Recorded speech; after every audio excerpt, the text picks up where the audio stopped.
Okay, this is the grammar explanation that's on pages 182 and 183 of your book.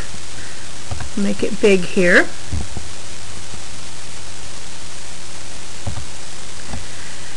Okay, the first discussion here is about placement of adjective clauses.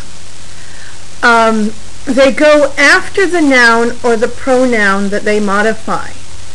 So here, this who teaches psychology modifies the woman. I'm telling which woman.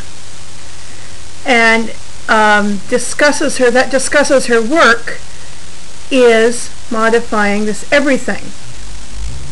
In this case, the adjective clause is modifying the object of the sentence, woman and everything.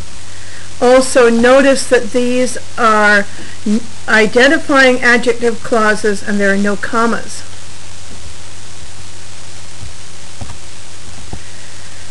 Okay, here again we've got adjective clauses who the adjective clauses are modifying the subject of the sentence.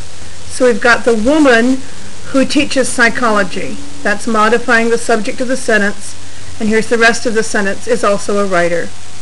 Here again, everything that discusses her work. This is an adjective clause modifying everything. And those are the subjects of the sentences that have the adjective clauses. So an adjective clause can modify any noun. It can be the subject, it can be the object. It can also be the object of a preposition. And notice that we're still talking about identifying adjective clauses with no commas.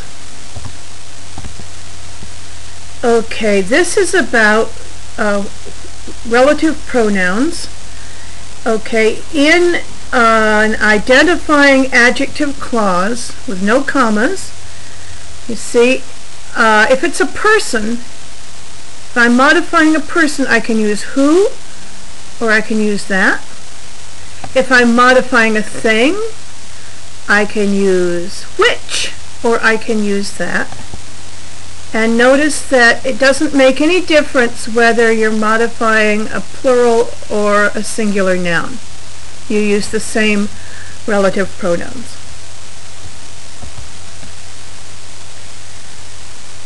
Okay, we're still doing that. Hold on a minute. Okay, here we go again. Okay, this is about whom, which, that, or no pronoun. And this is what happens when the relative clause is the object of the embedded sentence, and later you'll see another explanation of how this works. I can often leave out the relative pronoun. So I can say, this is the doctor who we consulted. We consulted the doctor. The doctor is the object of the sentence inside the big sentence. And it could be whom, it could be who, or you can leave off any relative pronoun and use the zero.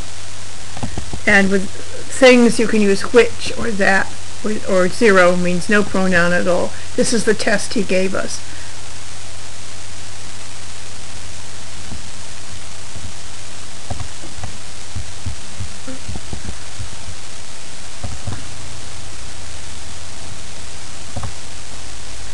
And this is how we use whose as a possession. She is the woman whose son is so famous. The son of this woman is famous. Okay. And I can use it with a thing as well as with a person. I can use it singular or plural. It doesn't really matter.